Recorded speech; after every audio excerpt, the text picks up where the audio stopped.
Yo, what's going on, snipers, and welcome back to our Europe United Draft to Glory franchise mode here in NHL 26. So last episode, if you did not catch it, we had the season simulation, and our team actually had a really good season, which is great to see considering we did get ourselves a new head coach during the offseason, but we managed to finish as the second best team in the entire league, only 1 point shy of potentially getting that President's Trophy, so just finishing behind the Washington Capitals. So I'm hoping for, since we just barely fell out of that President's Trophy because we had a little bit of a bad stretch near the end of the season, I'm hoping that means that this team could find itself in the playoffs and go on a deep run.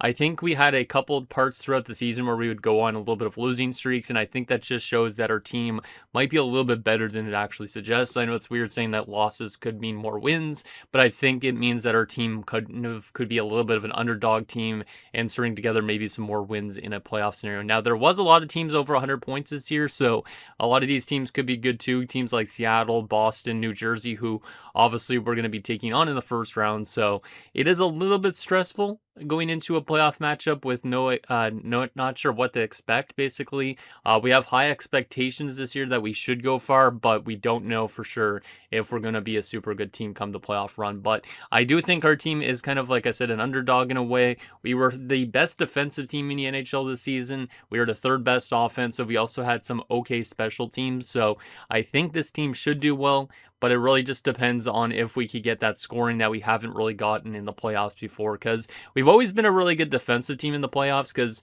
if we go to like players on our team here, for instance, and go to our goaltending from Simic, in his playoff career, he's literally rocking a .913 save percentage, and you can see over the last few years he's been very solid up and since the 2039 season. He's been a really good playoff goaltender, so our defensive stats are really always good in the playoffs, but then when you come down to the goal scoring department, that's usually where things start to struggle, because you look at, say, a top player like us on our roster, Rudolph Klinga, for instance, and you look at his playoff stats last year, he only had 3 points through 6 games. The year before that, he was decent. Year before that, decent. Year before that, decent. But he's the best player on our team.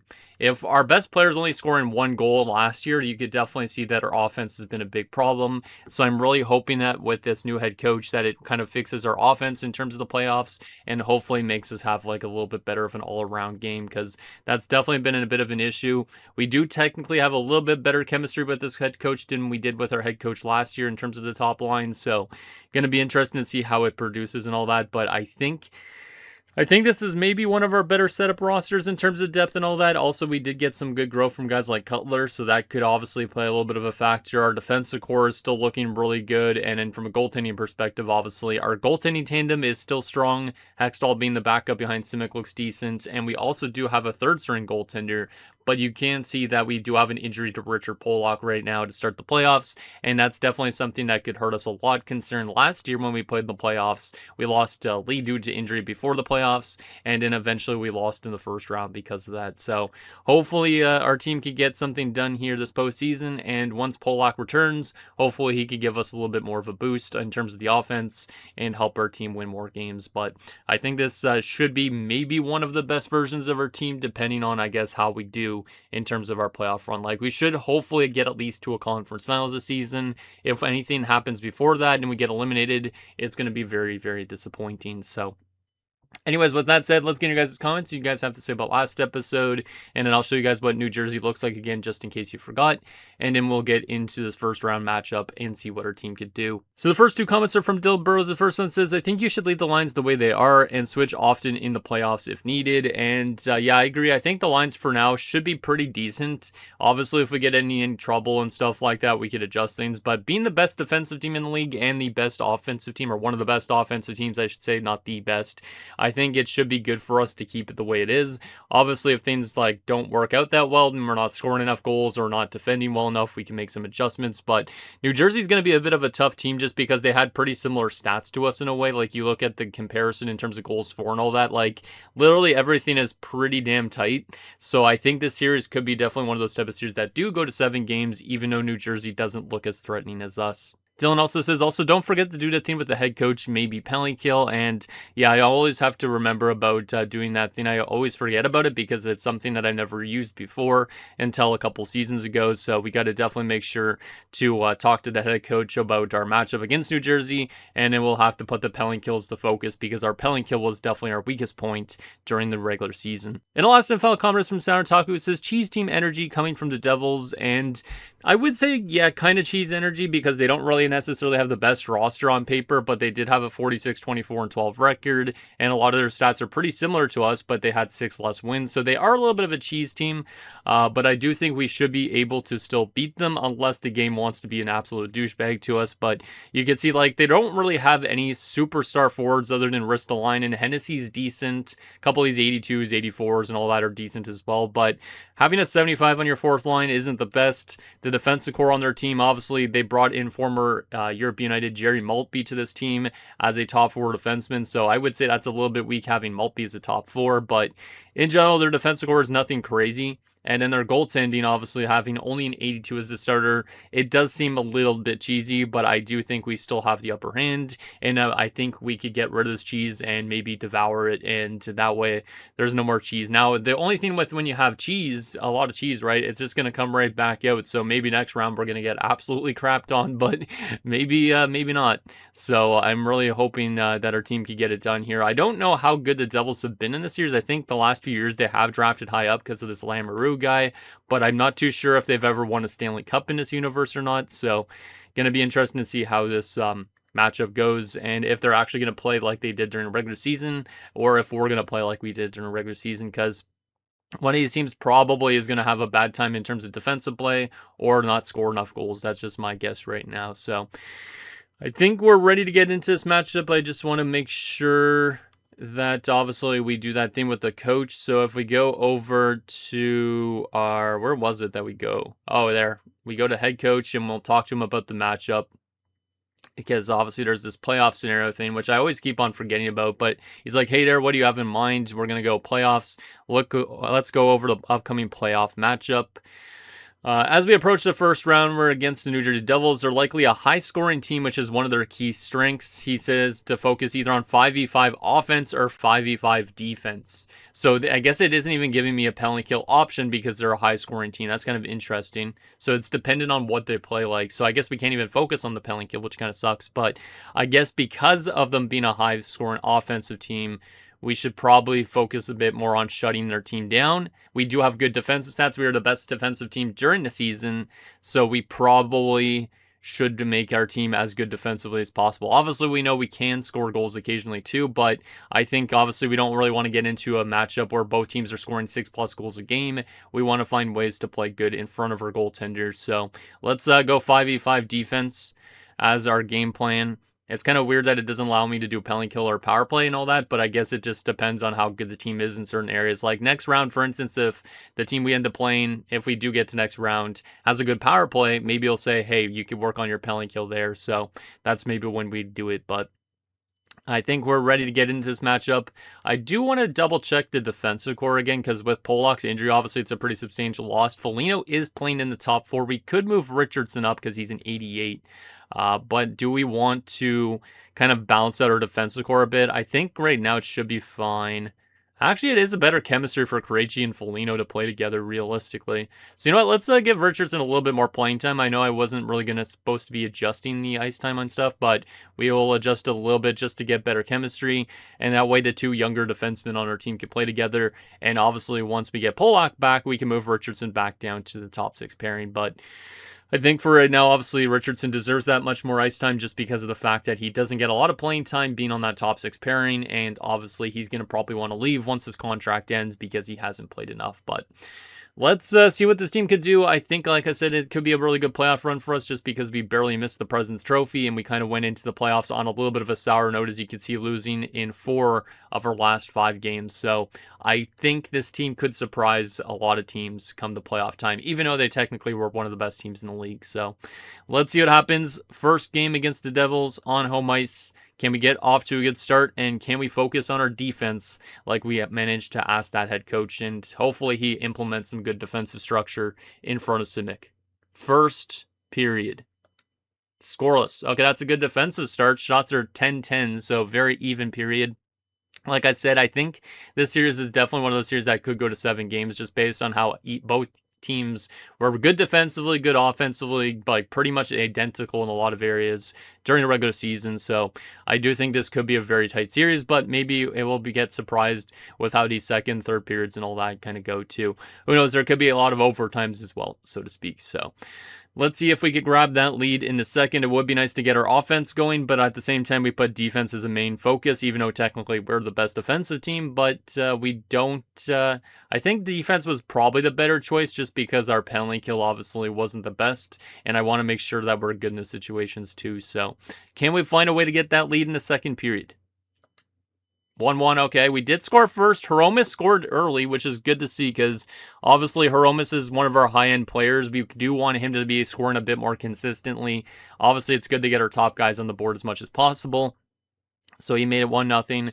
And then like 8 minutes later, Dalmal, who I think is maybe their third line center or second line center, something like that, he ends up tying the game up. Shots are still even, so this game has been pretty identical. Both teams matching each other in goals and in shots. It's anybody's game going into the third. Can we find a way to get that lead back? Third period underway. Can we find that goal to go back ahead? Penalty kill in this third period, and we kill it off. Nicely done. Hopefully that's from our defensive focus that we got that penalty kill working. Can we find a way to get that lead? I don't really care who it is on our roster, but somebody give us that lead. That would be kind of nice. And penalty kill late in the game. We killed that one off, and we're going to overtime in game 1. I think this could be a very like tit-for-tat series where like they basically slap us and we slap them back, vice versa. But shots are 32-27 and it's 1-1 still. So both goaltenders off to a good start. We are kind of getting a little bit cheesed that we haven't scored more than 1 goal on an 82 overall goaltender. But so far, Simic looks like he is picking up where he left off from the last few years in terms of the playoffs, which is good to see. So I like that we're playing good defensive hockey, but I don't know if I should have focused on our offense a bit because obviously our offense usually is the more quiet thing when the playoffs do happen. So can we find a way to win this game in overtime? Who wants to be the hero? Overtime underway. Who wants to be the hero? Could be anybody on the roster, but unfortunately it's going to be a Devil as Lamoureux, the 19-year-old, who's I think in his second season, wins it for the Devils as we lose our first game of the playoffs 2-1. Yeah, maybe I should have focused on the offense because that's a good defensive game, good goaltending game.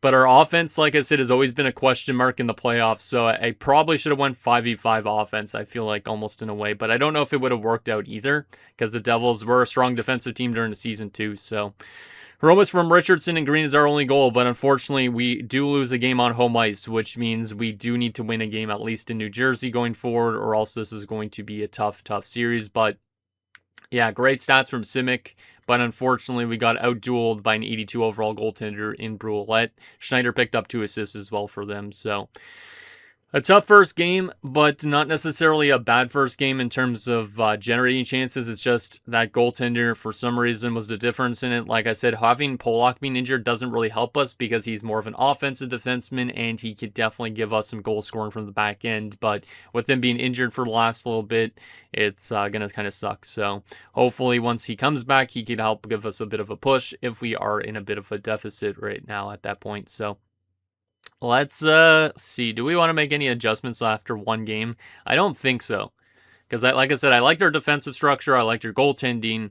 It's just all about obviously finding that scoring. And that's always been, like I said, an issue come the postseason is we don't get our top guys scoring enough. Our bottom 6 guys aren't scoring enough. Like, I think it's definitely to do with the chemistry because our first line has a +2. Meanwhile, our second, third, and fourth line are all even zeros. So I don't know why our offense doesn't have that great of chemistry, but it never has. Our defense has always had a great chemistry, and that's always been a strength of ours. So I think it's got to do with the chemistry and why we haven't had playoff success up to this point. But let's see if we could find a way to win this game. If we lose this game, of course, we're going to have to find a way to win both games in New Jersey. So I will make line adjustments if we do, in fact, lose this one. So can we find a way to tie the series up before we go on the road? Hopefully we get another good defensive effort, and hopefully our offense could kind of find itself a little bit here because it's been kind of disappointing up to this point in time.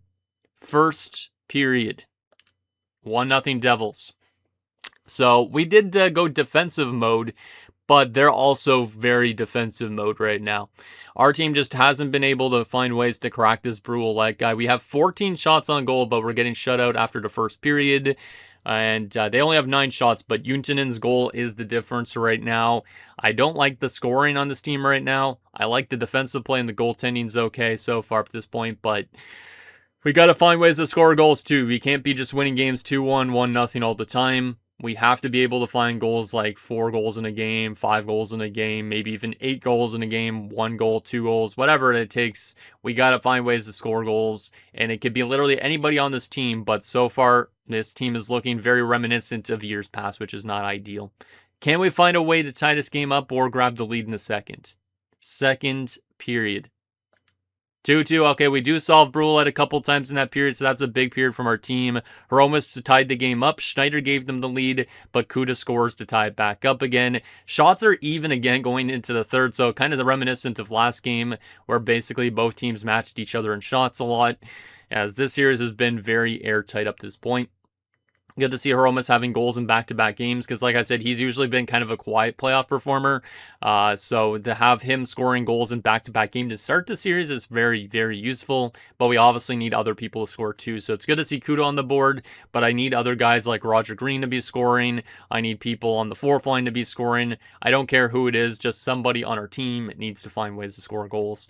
And it seems like we need to contain this Schneider guy, because he's already got 3 points in the span of 2 games, which is not ideal. So can we find a way to get that lead in the third period? It was a good second period. Just got to find a way to grab that lead. So far, it's been a good goaltending duel again. Can we find that way to get that? Third period underway. Who wants to be that guy to give us the lead in this third period? Long penalty kill there, nicely done. Seems like at least our penalty kill has been working well, despite us not really focusing on the penalty kill specifically. Penalty kill again, we killed that one off. Nicely done, boys. But I do not like that we gave them power plays, because Lamoureux gives them the lead, as that's back-to-back games where he might get a game-winning goal, and it will be. We lose our first 2 games of the playoffs by 1 goal only, and it's due to a 19-year-old kid by the name of Lamoureux in his first ever playoff run, I think, if I'm not mistaken as well. Final shots were 32-30. We gave them a couple power plays, and I think they got momentum off of that. Obviously not going to put that on the defense or Simic, but I'm definitely going to be putting that on our offense again for being very quiet in the early going. So we got Hromis from Klingo and Paco, and then we had Kuda from McElhaney and Lee, but the difference in it is Lamoureux has been a bit of a thorn in our side here early on in terms of getting game-winning goals, as we lose both of our home games, which means this could be the home ice trend if we win both games in New Jersey. But if we don't win both games in New Jersey, we're going to be in a really, really bad spot. So we need to find ways to win on the road here, or else our season is going to be done way faster than we initially projected it to be. We were the second best team in the NHL, but right now it looks like New Jersey is very cheesy, just like Sandro Taku was mentioning. I was hoping we'd be able to eat that cheese, and then maybe it would come out in a different round, so to speak, but right now it just doesn't seem like it's acting that well. So we are going to have to make some line adjustments. How long until Polak's back? I don't even remember when his return date was. Let's see, injury report. It is the 16th that he'll return, so he is technically healthy for this game, but I would prefer to keep him out till game 4, just because, or else if he gets injured, his season will be probably done, I think. I don't remember how long he was injured for originally, but I just don't want to risk him being out for another couple weeks or something like that. So let's go to edit lines here and see if we could find a way to get some goal scoring throughout our lineup a little bit better. So I am going to move Rankin up, and I'm going to move Roger down. I am also going to... Cutler's been quiet so far in the early going. I could move Cutler back down to the third line, but I don't know who else could take face-offs on that line. I guess I could technically maybe put Berkowitz down the middle as the 69 face-off guy. So we'll try and change things up a little bit with these lines. Try and see if anything works well. Yeah, I guess we could always put Mahalik as a third line center instead, but I don't want to move any of these guys down to a fourth line role because they're not supposed to be in that spot. Defensively, I am going to put Richardson back down to his original pairing And I'm going to put Foligno back up with Pau because maybe that decision was not a good one. And then from a goaltending perspective, obviously Simic will still be the starter because he's definitely the better of the two. It's just all about getting Polak back in the lineup. I think that will help us with our offense because once he's back, he should get us some more goal scoring. And maybe that will be what helps this team get back in the series. But obviously, since we don't get him in until game 4, are we already going to be in a 3-0 deficit by that point? Or are we going to be down 2-1? So I think, yeah, that's the adjustments we're going to make. Like I said, Berkowitz is not necessarily a face-off type of guy, but there's not really much else I could do. I kind of want to get McElhinney a little bit higher. Again, he's been at least better than Berkowitz, Cutler, and Kuda, so I think we'll go with that and see if it ends up working out well for our team. I could technically, if I wanted to, move Kuda into the top 6 because he does have a goal, but he already has 6 penalty minutes, so I kind of want to limit his ice time a little bit just because he seems to be a little bit more on the aggressive side of things like Law was for us at one point in time as well. So a bit of a tough start to the series as we obviously ended the season off on a really sour note, losing 4 of our last 5. And to start the playoffs, we've lost 2 of our first 2 games, which means we've been absolutely falling off as of late, which is not ideal. Now, that does mean our team maybe is due for a winning streak, you could say. So maybe we're going to all of a sudden win 4 games in a row out of nowhere. But obviously, it starts with finding a way to win at least the first game in New Jersey and then hopefully taking it from there and winning 1 game at a time. So let's get a good defensive result again. We've been playing good defensive hockey. 5 goals against in 2 games isn't that bad, but only scoring 3 goals in 2 games is absolutely atrocious. So can our offense find itself on the road here and get us back into the series, or are we in too deep at this point? And are we not going to be able to dig ourselves back out? First period. Scoreless. Not necessarily ideal. I mean, we are being outshot 12-4, so Simic definitely kept us in it. But our offense really right now is very much scrambling like it has done in the past, which is something, like I said, I think it's got to do with the chemistry at this point. Because we are literally the 3rd best goal scorer team in the NHL during the regular season. And last few years, I'm pretty sure we've been a pretty good offensive team during the season.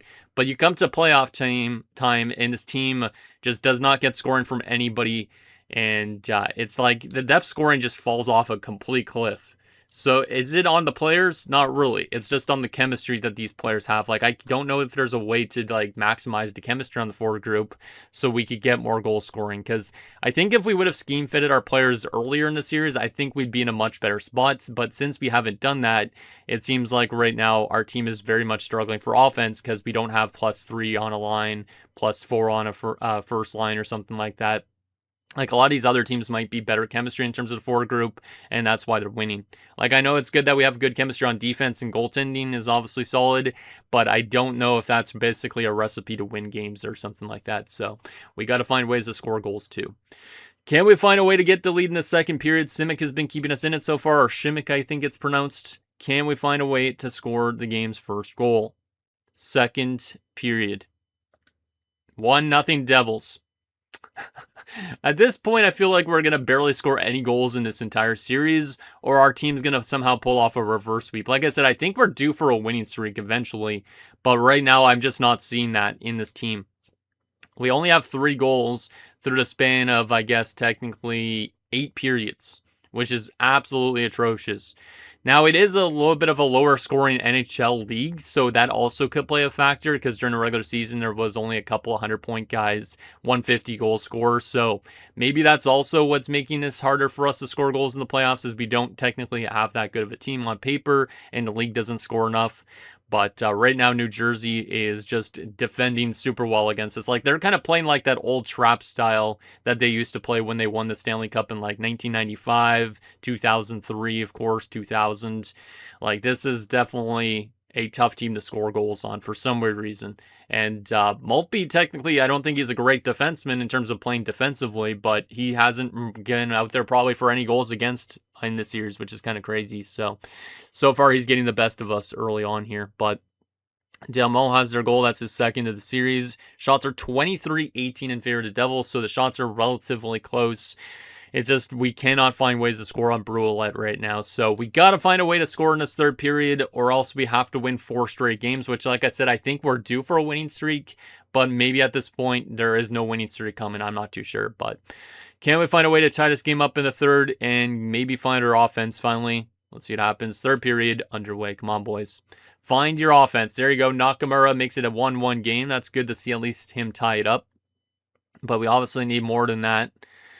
But good to see him on the board here because he has not scored, obviously, yet in this playoff run. Penalty kill here in the third. We kill it off. Good to see. Final 5 minutes of this third period. Still 1-1 game. And this game will be going to overtime just like game one. So if we would have had a little bit more luck with the overtime in game one, and in this game, maybe we find a way to win, we could have had the series lead. But our team just hasn't been able to score consistently. We are getting badly outshot 35-26 right now. So the difference is the fact that Šimić could actually make a lot of saves and has been able to keep our team in this type of game. So we just need to find somebody to find a goal here, and we could be back in the series. If we do not find that next goal, of course, we have to win 4 straight. So who wants to be the hero? Who do I want to call on that hasn't done much? I guess since Hromus has goals in the series as our top line guy, I got to count out Rudolf Klinga. Klinga's been quiet. Paco's been quiet. A lot of those high-end elite forwards and defenders have been not that great. Lee hasn't scored, I don't think, either.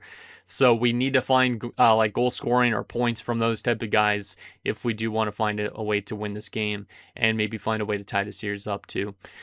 So can we find a way to get that overtime winner? Maybe one of our league guys can get on the board here. Let's see what happens. Overtime underway in New Jersey. Can we find a way to take this game? Penalty kill in overtime, and New Jersey scores. Are you serious, man? Power play goal from Bohms. Hextall was in net. Oh no, did Šimić get hurt? Because if he did, that would be disappointing as hell. But we have not scored hardly any goals in the series. This is even more disappointing than last year against Philadelphia at this point. Like I said, I think our team is due for a winning streak, but I don't know if we're going to win 4 in a row against a defensive team like this Devils team. We've only scored 4 goals through 9 periods. Actually, if you count the overtimes technically as periods, it's been more like 11 periods, I guess. But a power play game-winning goal, I think that's their first power play goal of the series, as well as Bohm scores. Final shots were 39-32, and Hextall ends up getting credited with the loss because he was in net for that OT winner. But I hope that Šimić did not get hurt. Nakamura from Green is our only goal, and there was no other assist on that goal too. So a lot of guys on his team have been very, very quiet at this point, which is not good. And then, yeah, goaltending, Hextall played 21 minutes, apparently. So I guess Šimić played just over 2 periods. And then I hope he didn't get hurt, but if he did get hurt, that could have been the reason why we lost that game. I mean, Hextall was actually pretty damn decent too, but I really hope Šimić is actually healthy still going forward. He still got second start of the game despite only playing 42 minutes, which is insane. So hopefully he's okay, and hopefully he's back for next game. If he's actually hurt, then relying on Hextall and Koch is not necessarily going to be a recipe for wins, I don't think, but it could be still maybe.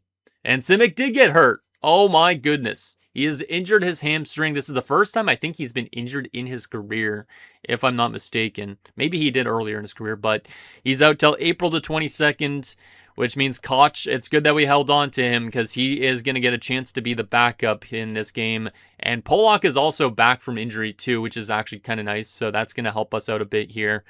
But Foligno is going to get scratched. Polak is going to come back in, of course, and we'll see if Polak can get us scoring some more goals on defense. And of course, having Šimić hurt sucks a lot. But I mean, Hextall was decent in the bit he played.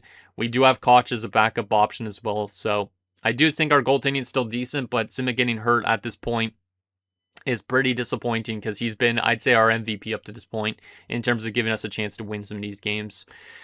Because literally only have 1 goal, 2 goals, 1 goal. Like, it's very, very low scoring. And the Devils aren't really scoring that much either. Like, they only technically have 7 goals through 3 games too. So it's been a very tight defensive series. But we're just in a 3-0 hole because we haven't found ways to win in overtime when it matters the most. So I've been still impressed with the defense and the goaltending.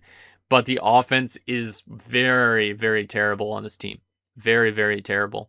And I kind of wish we might have structured this team a little bit differently when we built it up, because I don't really know, like I said, if it's chemistry reasons or the fact we don't have a lot of X factors on the forward group or what, but it's just been a really tough time for this team to go from bringing good offense in the regular season to good offense in the playoffs as well. So we are going to go back and maybe make some more adjustments to the offensive core, I think.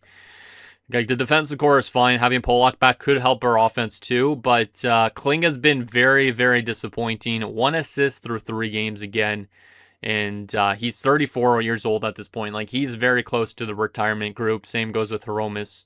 So we got to find a way to get this team what they need. So let's look through this forward group here for a second and see where these players work the best in terms of the line. Klinga's better as a second liner than a first liner, so I'll move him down. McElhinney is better either on the second, third, or fourth line. I'm going to move him over to the second line as well. Nakamura is better for the third line, so we're going to move him to the third line. Cutler is better for either the second, third, or fourth line. I'm going to put him on the third too. Kuda is better for either the second line or the third line, so I could move him down to the third line spot. Ooh, this makes it a minus. I don't know if I really want that though. I'm just trying to optimize as much as possible here. Berkowitz is a better fit for that top line, apparently. Rankin is better for first or third. Green is better for second line. Okay. I could do something like that. Hiromis is better for the third line. I can't put Hiromis as the third line player, but I mean, I might just try it out just because we might as well try anything at this point, right? I think it said Rankin was better for third line as well, but Hiromis was... I mean, he's not that bad off of a first liner, so maybe I'll be okay with using him as a first line center, even though he technically doesn't play center. Kuda was better where again? Second line, third line, that type of thing. We have way too many players in these type of situations. McElhinney's actually not a bad fit for the top line, so I'll swap the two of them. And in this fourth line, they all don't really fit that well down there, so it doesn't really matter too much, I don't think. Defensively, I'm going to keep it the same because we've been such a good defensive team. But that offensive core, it looks strange, obviously, using Hiromis as center, putting Klinga as a second liner and all that. But we got to try something out here and trying to optimize these lines as much as possible. And it didn't make the chemistry better whatsoever. As you can see, everybody's a 0, but we're going to just try it. You know, we got to try some weird things. There is guys we can maybe call up if we want to, but like Malhotra is technically ready to go at this point, but I would prefer him to probably jump to our team next season.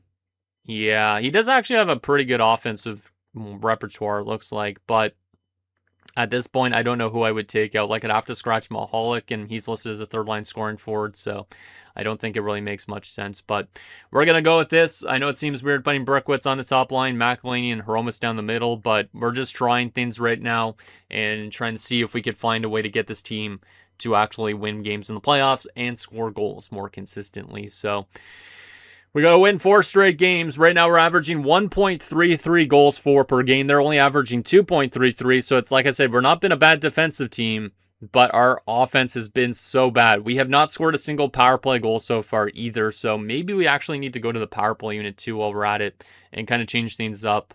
Like I said, having Polak back should help things because he obviously goes to that top unit, but I've been very disappointed with this power play as well. So we're going to move Rankin to the first unit. And then we're going to move Green back to the second unit just to change something small up. And then that should be hopefully good, but I don't know if it will really help the things with the power play. Sometimes when you do a small change on the power play, it seems to work right away. So maybe it'll give us a power play goal when we need it the most. But maybe we should have really focused on the 5v5 offense over the 5v5 defense because this is abysmal. This might be one of the worst playoff series I've seen from a team I've had in a franchise mode in quite some time. So can we find a way to go on a winning streak? Like I said, we've literally been on such a sour note as of late. We've lost 7 of our last 8 games going back to the regular season. I think this team is due for a winning streak because we've had winning streaks during the season after we've gone on bad stretches. So can this team pull off a reverse sweep? Like I said, I think it's a possibility, but I don't know yet. I'm trying to think if I can understand how this game simulates at times, but sometimes I don't. Can we find our offense, and can we find a way to win one game at a time, get this back to a Game 7 somehow?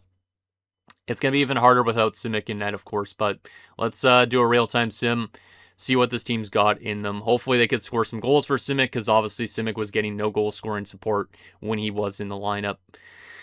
And we do get the game's first goal. That's decent. All right, we get a goal from the back end as Lee scores the opening goal. Love to see that.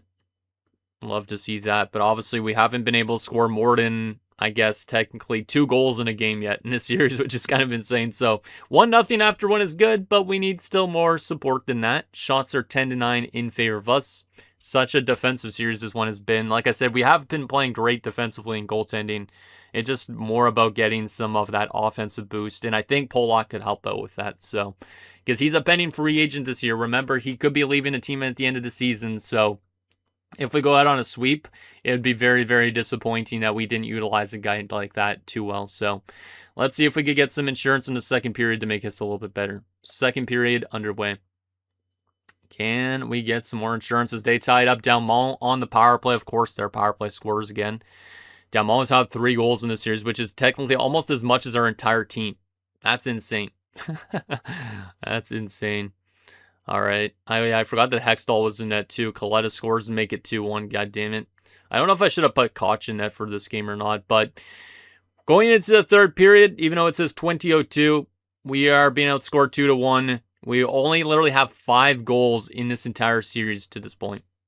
Like, have you guys ever seen a team play this bad in terms of defense or offense, I should say? Because I know that Saturn Taku said that he smelled cheese. Did you have this in mind? Because I did not have this in mind in terms of our team would just all of a sudden just basically go out there, throw a few hits, get off the ice, and not do anything else. Like, this team, I don't know what it is about the offense in the playoffs, but it is nothing like the team in the regular season, even with a different head coach.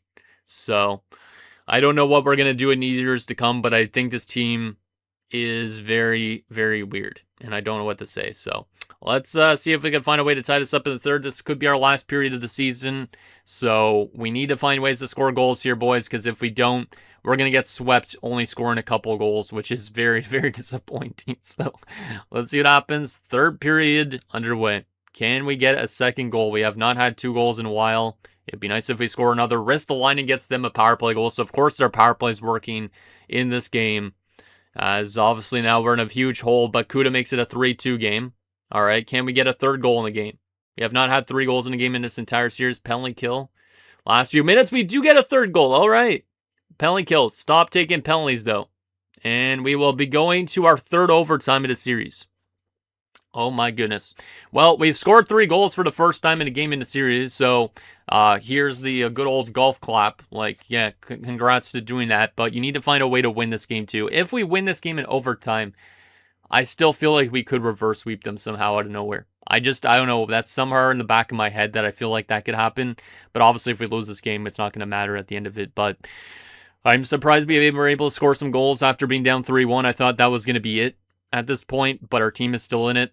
I would jump in and watch this game, but if we do win it, there could be a lot more games still left in the series. So I think we're just going to real-time sim it. I don't know who wants to be the hero for us, but somebody give us a winning goal here. And like I said, let's take it 1 game at a time, 1 period at a time, whatever it is. But we got to find a way to win here. And I don't know who I wanted to be the hero. I think I want to call it Klinga and Paco. Those 2 guys have been very quiet in terms of the point department. So I'm going to call on those guys to hopefully help us here in terms of winning games. Obviously, since Paco is our captain, he should be leading by example. But Klinga as well has been a really good offensive player sometimes during the season.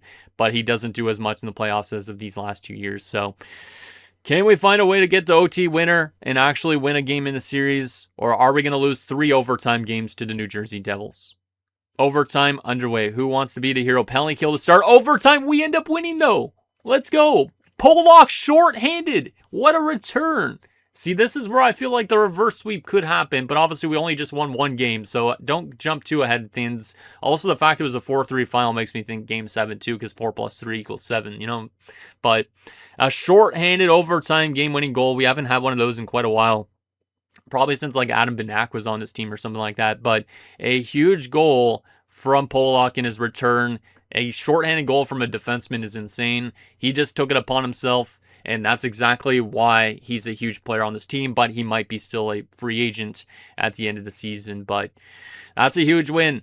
Huge win at this point, because if we could find a way to win on home ice, we could get this back to a game 6 and beyond that maybe too. So Lee from Nakamura and Rankin, Kuda from Green and Klinga, Mahalik from Green and Klinga, and Polak from Henry and Pau. So whew, huge win there. Huge, huge win. So we readjust the lines and we come back from a 3-1 deficit. Well, we're going to obviously be sticking with that forward group going forward, too. I know I just said forward 2 times, but I think that's the way we want to do it. And in goaltending, Hextall was not necessarily the best in that game. It says he only played 41 minutes in that. We had an empty net for 19 minutes, but obviously we know that didn't happen. But I think going forward, we are going to just keep running with this group and hoping that it finds ways to keep on winning games. Klinga got first star, Ristolainen second star, and Pollock the third star. But who knows? Maybe the tides have changed in the series. We find a way to win a game. Like I said, I think our team is due for a winning streak. Hopefully it started after that game. All right. I think we'll keep the team the same here, but we got to find a way to win on home ice, which we haven't done so far here in this playoff run. Obviously, we were the team with home ice advantage, so if we could get this back to a Game 7, we'll be on home ice for that Game 7. So trust in the process, trust in this team. We could get this done as long as we play good defensive hockey and build off that last game in terms of offense. So let's see what happens in Game 5. Can we force a Game 6 back in New Jersey? Take it one period at a time, whatever you need to do, boys. But let's build off that overtime winner. Let's build off of it. And once again, it'll be another real-time sim. Can we find a way to win another game here? And hopefully we could get off to a good start. In terms of our own goal scoring, Rankin scores first. Good to see. We score back-to-back games first, which is huge. Maybe for our confidence going forward, but they tied up. Tikhonov ties it at 1 despite us out shooting them. Not ideal that they tied it up, but it is good that we did score first. Just got to find a ways to obviously win each period if possible, as it's going to be 1-1 after 1 with the shots 14-10. Solid start, but obviously we need that goal scoring department. I don't like that we barely score any goals in the first 2 periods, because obviously it's a recipe for disaster if you have to come back in the third multiple times. And we were lucky that we did it last game, but we got to find a way to get some goal scoring to support these type of periods. So let's see what happens. Second period underway. Can we get that lead? Penalty kill here in the second. We kill it off. Good job. We just got to be more disciplined, though, because we have been taking a lot more penalties, I feel like, as of late. Penalty again there, and they get a power play goal, and it's Dalmo again. Are you kidding me, man? And they're still on the power play, but we killed the rest of that off. God damn, that killed almost half of the period, I feel like. And they get another goal. Oh, no. Hextall, man. Hextall has not been good. Maybe I should have put Koch in net. We're down 3-1 going into the third. Well, maybe that reverse sweep isn't happening unless this team could somehow pull off another 3-1 comeback in the third. But I was thinking maybe this team had a little bit of mojo somehow winning an overtime game, but I'm not too sure about this now. That power play goal from Dalmo is a backbreaker, and then a Bordelot one late obviously puts them up by multiple goals. Now, the 2-goal lead is the worst lead in hockey, so maybe we could still come back. But we got to find a way to get an early goal in this period and hopefully find a way to tie it after that. Every single game in this series has been determined by 1 goal, so I wouldn't be surprised if we score 1 goal, but then we don't get that second. So let's see what happens in the third period anyways. See if we can get our offense, or is our season going to be done in 5 games to the Devils? Third period underway. Come on, boys. Get an early goal for me. Get an early goal. Pollock got a shorthanded goal for a reason. We got to find ways to win these games. Power play for us, we don't score on it. Penalty kill, we kill it off, but it's still a lot of times been off the clock, and that's going to do it. Tikhonov makes it 4-1 at this point. No way we're going to score 3 goals in the last 5 minutes of the game. And our team's offense only shows up for 1 game pretty much, as the Devils beat us 4-1 on home ice, and we don't win a single game in our building. We have been eliminated from the playoffs in round 1 once again. EA chose violence, or the Cheese chose violence. There's no way why our team should be losing to a team like that after a regular season we just had. I don't think, at least. They were the underdog. They were a good team in terms of all-around stuff, but the thing that scared us the most is that they had less wins than us, but they still looked almost as good as us in terms of those stats. So, very disappointing playoff run. More disappointing, I think, than last year. But do we have even a remote chance at still winning a Stanley Cup with this team? Like, what do we need to do to get this team better? Like, we definitely need the chemistry, I think, better on the forward group, but how do we improve that chemistry, aside from the top line? Rankin from Nakamura and Nakuda's our only goal in that one, but Bordelot had 4 goals in that series, and I think as a team, we scored, like, how many goals? 8 goals or 9 goals? Something strange like that. But an absolute terrible playoff run from this roster. And this team's going to lose a lot of good players, I think, in the offseason. Kuda might be one of those type of players, too. Hextall did not play that great. I probably could have went to Koch, but Hextall didn't do the best when Simic was hurt. And unfortunately, we are done very early. Brule Led probably had some insane numbers in that series. That's disappointing, man. Losing in 5 games after 108 points is absolutely crazy. Absolutely crazy. Got to take a look at our team stats here first before we look at the player stats. But yeah, that was quite the series. Because basically, they only allowed 1.8 goals for per game. So technically, yeah, that was our worst ever playoff run by far. Yeah, 1-4, 1.8 goals for per game through a 5-game series. You cannot win games when you're scoring less than 2 goals a game. Our defensive play 2.8, it got a little bit worse as the series went on, but I think it was still solid enough. Power play was 0 for 14. Absolute dog shit power play. It had a +5 on the first unit, but for some reason it could not get it done. And our penalty kill was 84%, which isn't bad, but we did allow 4 power play goals, most of them from down low. We are 1-1 on the road, but 0-3 on home ice. Our fans probably booed us off the ice after that series because that's just terrible. That's just terrible. So since we only had 9 goals, there's barely any points to look at. But you can see Roger had 4 assists in 5 games, so he was setting up people. Kuda had 2 of our 9 goals, 3 points. Nakamura had 3 points. Klinga had 3 points. Hiromas had 2 points. Same with Rankin. Hiromas had 2 of our 9 goals as well. And then we had Rankin and Mahalik get a goal each too. Rankin having points and Mahalik having points over guys like Klinga, or not over, scoring goals over Klinga is kind of surprising. McElhaney only had an assist. He's also a pending free agent. Yeah, and we didn't get a lot of points at all from the young guys, which are the future of this team. Berkowitz, Cutler, they didn't really do anything. So Cutler so far in his playoff career has been pretty trash. Only 4 points through the span of 21 games. Yeah, I don't really know what to say. I don't really know what to say at all.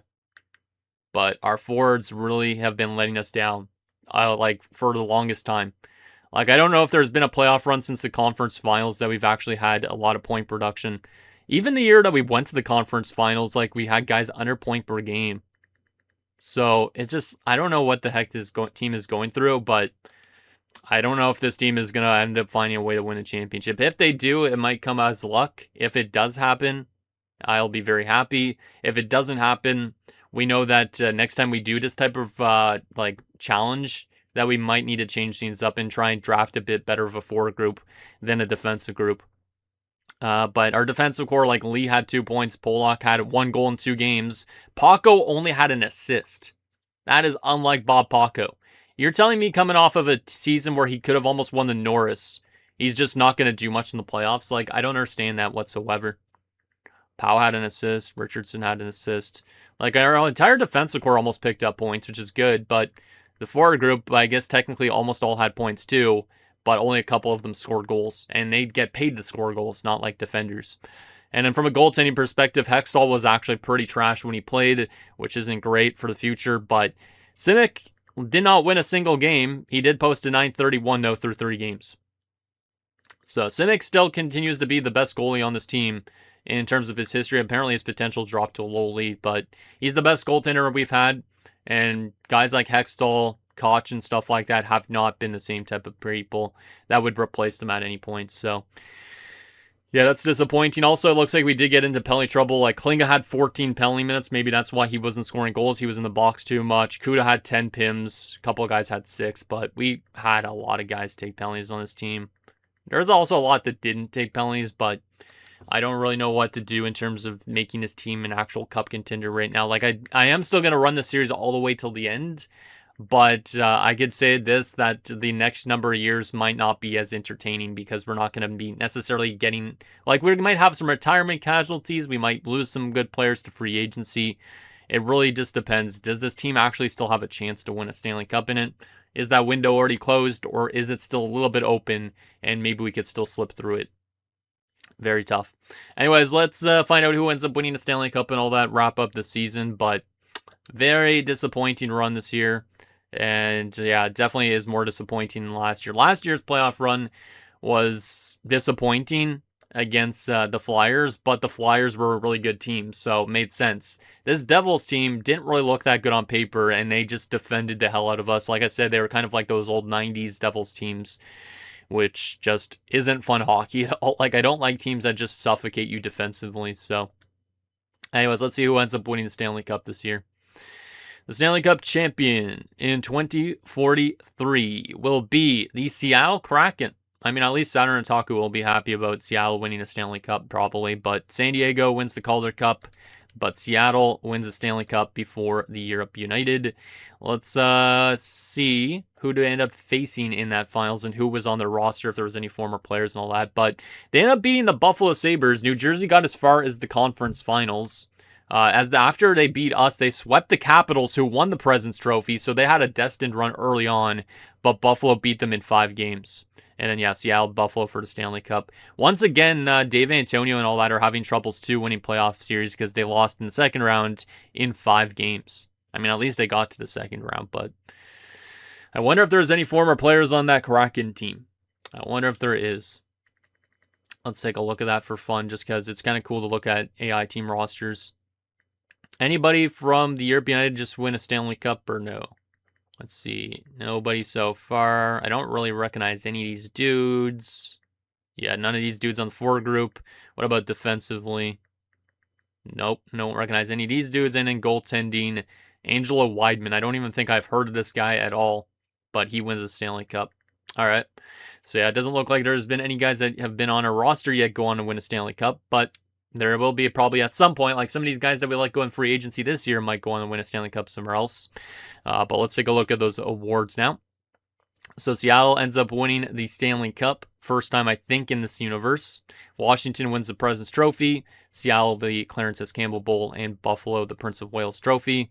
Art Ross, Louis Dubois wins the Art Ross for the LA Kings. Same with the Hart. Nokalainen will win a Norris as we expected. Unfortunately, that means Paco is probably likely to not get one, but I think he can come close again still before his career ends. Tunnell wins the Lady Byng for San Jose. Sokolov wins the Calder for Buffalo. Interesting. So Buffalo had the Rookie of the Year, and they got all the way to the Cup Finals. All right. Ellington wins the Conn Smythe for Seattle. Gentile, Utah's goaltender, wins the Vezina. Simic does win the Jennings, so Simic doesn't get the Vezina because of Gentile's 926 save percentage, I think it was. But Simic will obviously get the Jennings to add to his other Jennings. Nystrom for Anaheim wins the Masterton. I'll say Andre Palat just for the fun of it, even though it's not him. Wins the Jack Adams for the Pittsburgh Penguins. Antoine Perreault, or whatever his name was, wins the Selke for the Nashville Predators. Zuzin the Lindsay for LA, and also the Richard. In terms of the AHL, any awards for our AHL team? Does not seem like it. A lot of generated Russian people down there in the AHL. It's kind of funny. Like, look, there's literally Sherov, there's literally Karpatsev, there is Vorobev, there's Sementsov, there's Malikov, there's Zadorov. Like, is the AHL just a full-on Russian league at this point, or wherever those guys are from? That's kind of funny. All right, well, disappointing year, but we do have some guys on the cusp of making the NHL like Malhotra, so that's going to be exciting. But like I said, there is guys that are going to be dropping off, probably going into next season. Like I can see Klinga dropping from elite to maybe an exact top 6 or something, but I am disappointed that we're going to be losing some people this offseason. That's for sure. Anaheim ends up winning the draft lottery, followed by Edmonton and Chicago. The Islanders and Minnesota round out the top 5. All right. Hopefully this draft class at least makes up for it, but honestly, I don't think it will. All right, retired players. Any former Europe United retire? Yes, there is. There is a absolute massive one. Adam Benak has called it quits. Adam Benak, he retires with the Washington Capitals, who literally just won the President's Trophy, which is kind of funny. But Adam Benak has retired at 36. At 36. He was in Columbus for a bit after he left us, got dealt to Washington, was over a point per game with them, and then played a season with them this year with only 38 points. And unfortunately for him, he got knocked out in 12 games. So no Stanley Cup in his career for Adam Benak, but he will always be a Europe United legend, the first captain of this team. So salute him if you want, but shout out to the Benak. So there he is. Anybody else that used to play with us? There's a lot of younger guys that are currently in the NHL in real life. But is there anybody else that used to be a part of this roster? Damn, that Pisani guy retired in Philadelphia already at the age of 34. Wasn't he, like, really good recently? He had some okay seasons, or unless it was a different Pisani I'm thinking of. I'm not too sure, but do recognize him. Anybody else that used to lace up the skates for our team? Does not. Oh, there's Vitsa Heshki. I mean, he was one, but he's kind of like an obscure one. Hasn't played since he was with our AHL team and had a 71-point season, but he was a minus 101 year. He was in our first ever season as well, and also from that same draft as Benak. So shout out to Vit, or however you pronounce his first name. And there's also the other Quinton Koshrain has retired too. I don't want to go Marcus Hulse. Jesus, I want to go to Quinton Koshrain, because he's also a guy we drafted back in 2028, 33 years of age when he retired. He played a couple of years with our team, only 2 seasons, and then was in the AHL for a while, but another guy that didn't really develop into being much of anything. And I think that might be it for forwards. What about defense? Lev Shanov retired, Sandine Pelika. Anybody that used to lace it up here? Probably not. Oh, wait, there is Brady Emerson. I mean, he was a great AHL player for a bit too. Decent enough offensively in the NHL too, I think, at one point, right? 22 points, 23 points, yeah. And it was a good offensive defenseman in the AHL level. Was there for quite a while, but then we let him go. So shout out to Brady Emerson, who was drafted 2nd round in 2027. So a couple former players have decided to call it quits. Anybody else that I recognize? I don't think so. Nope. What about goalies? Ravensbergen, George, Evan Gardner. Yeah, nobody else that used to... Actually, did Vedenpaw, was he a filler player on our team at one point? I don't think so. I don't think so, right? No, he wasn't. Huh. All right. So there is all the retirements. The best being Adam Fantilli, but the best for us being Adam Benak. So the Adams. All right. So we've seen the retirements. We did not lose anybody in the AHL for coaches and nobody in the NHL, so that's good. We did have a couple of scouts retire, so we're at the point where we're going to need to find new scouts, so I'm going to write this down already. So SHL, DEL, and I'm going to write that down for the offseason, because we obviously need to replace our scouts. That's very important. We are not doing draft interviews, and we'll take a look at the draft class here briefly, but we also got to take a look at progress reports and contract situations. So progress reports, did we get any drop-off or any growth or anything? Miller is dropping off. He's already 33 years old at this point, but it's fine if he's listed as a depth forward. We could always bring him back. Mahalik is still a depth forward too. Green's still a second-line forward, surprisingly. And then Rankin is a first-line forward, which is surprising. So yeah, a lot of guys on our team are getting up there in age. Green's already 31. Rankin's already 28. Left wing side of things, Klinga's 34. He's still decent enough.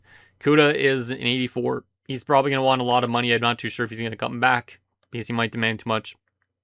Cutler's continuing to get better. Same with Berkowitz a little bit. Hromis, still the same thing. Nakamura. Actually, he's dropping off a little bit. Where was it say he's dropping off? -5 into his discipline. He has a 66 discipline, Hromis. Holy moly. Well, that is very low discipline for a sniper. I mean, he has 811 career PIMs, but that's crazy, though. McElhinney also dropped off a lot, too. He's actually still listed as a second-line forward, but he is dropping off in a lot of areas. And it's mostly statistical, so I guess a lot of these players probably weren't as good as we originally thought, which is not great. Paco is obviously still a franchise defenseman, same with Lee, so I'm glad I still have the two of those guys, but Pollock is likely going to head to the free agent market as his potential has dropped up to medium elite, and he's an 89 overall. A lot of statistical growth for him. I don't think I could afford to bring him back, but I'm obviously going to be taking a look in just in case. Ullman was in the AHL the entire year. I forgot about him. He's also probably gone to free agency. Nold might be ready for the NHL next season, so that's good if we do in fact lose somebody like Pollock. Goaltending, Simic still the same. Hextall still the same. Koch staying the same. Bela is still 74. Rizzi's at 73 now. Foligno is still 78. Burrows is still 77. Gormley got a lot of growth. And that's what I was waiting for. This guy was a low forward when we drafted him. He was listed as a gem. He is an offensive defenseman. But look at his stats here. 94 passing. His offensive awareness has grown to an 83. He is getting a lot better in a lot of areas. I think he could still be a very, useful defenseman and maybe make the NHL at some point. But he's already 22, so it's a little bit like his time's going against him. But I think he can be a good OFD potentially. So I do still have high hopes for him. How good was his AHL season? 34 points, nothing in the playoffs. He's still good though. Rakunik is staying the same. Looks like a lot of guys are pretty much staying pat, which is unfortunate. Like I said, Malhotra will make the NHL next year, which is good. But aside from that, not much else in terms of high-end prospects growing, I don't think. Henry's still 78, of course. Yeah, I feel like we're just not getting enough good draft picks, too, the last few years, that it's very tough for us to make our team even better than before. Like, we're definitely going to have to look at the free agent pool in the offseason and maybe bring back some former players if we have cap space. But in terms of the contract situation, like I said, there's a good chance we lose some big names this offseason. The biggest of the bunch being Polak. And yeah, at this point, he thinks he's worth $14.85 million with a low organizational interest. So I think he's probably gone because he'll probably eat up most of the space we have. Unless we buy somebody out, that is. Kuda, on the other hand, thinks he's worth $8 million. I don't think he's worth $8 million. I probably would let him walk. Cutler and Berkowitz get more ice time because of that too. And then McElhaney, he thinks he's worth right now 6.1. Which, honestly, I think I could probably try and afford to bring him back. I think he's a great two-way kind of guy. Very good in terms of the takeaways, so I would like to bring him back. But he's also listed as a second-line forward, so we might be having to play him more in a third-line role. Everybody else is pretty much like RFA and all that, so I should be able to bring a good chunk in the back if need be. And then Hextall's an RFA as well. At the moment, he's already 24 years of age. He only wants 1.9 for 2 years, which I think I might honestly just do just to solidify that backup spot. But he might be gone eventually too before that contract ends, or once that contract ends, I should say. All right, so that's the contract situation. Final thing, what is this draft class looking like? I know this episode's already getting long, so we got to get through the rest of this relatively quickly here. So let's take a look at Germany, what they got for prospects. They don't have really anything whatsoever. Well, that's not good. Dano was supposed to get drafted too, so I'll pin him, but... yeah, Germany is pretty trash this year. The best being a low top 6D or a low top 9, so that's not ideal. We head to Switzerland. Yeah, this is all players, not just forwards. It's good to see. Looks like Switzerland has a bit more selection. Like there's a medium 6 in Matheson who can play both sides, which is nice. Rhys Miller, who's a top 4 defenseman. So there is definitely more options in Switzerland, but it's not like there's any crazy low elite steals in that league. Then if we look at the Czech Extraliga, that's probably one of the worst times I've seen it. Shatan, or as I would say, the Satan, is a low top 9. That's not good. And then Christie's a medium 7th. Yeah, this is pretty bare. Then we move to Austria. Sweetland's not supposed to even get drafted. The SHL, mostly dominated by Swedish players. Kachuk's draft eligible, but he's probably a medium 6D. Allison's probably, I don't know what he is exactly. Maybe a low 6 or something like that. But yeah, this draft class honestly has no depth to it. This guy's listed as a gem. He is a low 4 though. Probably guaranteed. I will probably take him in a later spot just because of the gem status. But I am not really seeing much to be happy about with this draft class, which is not great when we need to still build up our depth because it is falling off and guys are retiring and all that. So yeah, we're in a pretty tough spot, man. Like, I definitely think at this rate, the window might be closed. But it doesn't mean I'm not going to try to still win a Stanley Cup. Like I said, if there's any former players in free agency, we could bring them back and maybe that could help things. But the offensive chemistry won't probably help us whatsoever. So anyways, guys, that's going to do it for this episode of European Draft to Glory franchise mode. So in next episode, we'll have the 2043 offseason. On this point, I don't really know what to expect from our team next season because we're going to be losing some people. Like, are we going to have better offensive chemistry at least? I'm not too sure. We definitely still should look maybe for a coach that makes our offensive chemistry better because I think right now our team's just too defensively minded and can't really get that goal scoring department going. So let us know down below, and I'll see you guys next time.